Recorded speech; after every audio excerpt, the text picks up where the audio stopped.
Hi, welcome to Attainable Green. I'm Jess, and today we're going to do a 3-month update on my orchid seedlings. If you have been following my channel and you watched my previous videos, you'd know that in October, the hot and dry weather caused a lot of problems for my orchids. And with my flasks, same thing. This month, my seedlings got ravaged by thrips, and this pest is just not fun. I discovered this problem right before I had to go out of town, so I didn't really have a lot of time to deal with the problem. I just sprayed it with some insecticidal soap and hoped that it did the job. When I came back a week later, there was a huge infestation, and it just looked so bad I thought I lost all the seedlings. But I had to pull myself together so I could deal with the situation, and I slowly started to attack the problem. First, I had to get rid of all the dead leaves and the heavily damaged leaves. Then, I had to spray the insecticidal soap over the entire pallet of seedlings. I did this about every other day for about 2 weeks, and honestly, it just looks even worse now.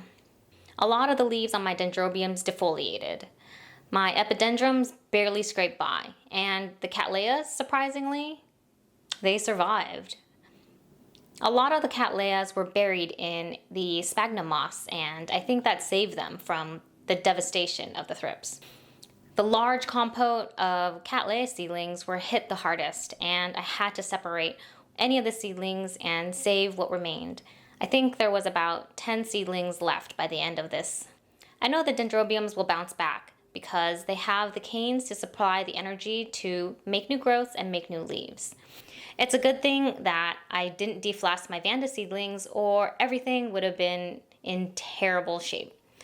I'm going to hold off deflasking the Vandas until springtime comes. When I had to ID the pests, I knew this was thrips because of its elongated body. It definitely does not look like spider mites, even though the damage might look similar to a spider mite infestation. I had to zoom in pretty close to see these bugs, and on camera, they do not look pretty. So thrips are sap-sucking insects, which means they use their scraping mouth parts to suck out the plant juices and take in the nourishment. That leaves the plants with some chlorotic spots, some bruising, and some silvering of the leaves. This can look really similar to spider mites, but there is a huge difference.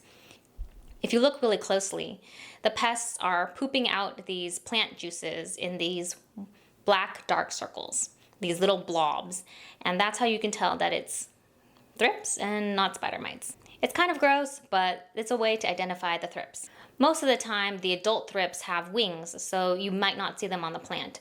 And in my case, I didn't really see very many adult ones, but there were a lot of larva stage or instar stage thrips. Aside from the pest problem, my orchids are doing pretty well. The epidendrums are growing new roots and leaves. The dendrobiums, although most of them defoliated and have no leaves, the canes are still plump, and so I know that new growth and new leaves should come out soon. The small Cattleyas were spared from the thrips, and so they'll continue to grow on and adjust to my climate. The large compote of Cattleyas look really sad, but I think they'll pull through as well. This month has just been a huge learning curve for me in dealing with pests and with dry, hot weather. I know that this weather comes by about 2 times a year in Southern California, but even so, it still catches me off guard when it comes. I definitely have to plan for this in order to prevent any of these things from happening next year. I'm hoping that next month will be much better and all of these plants can recuperate. Well, that's it. Thank you so much for watching. If you like this video, please give it a thumbs up.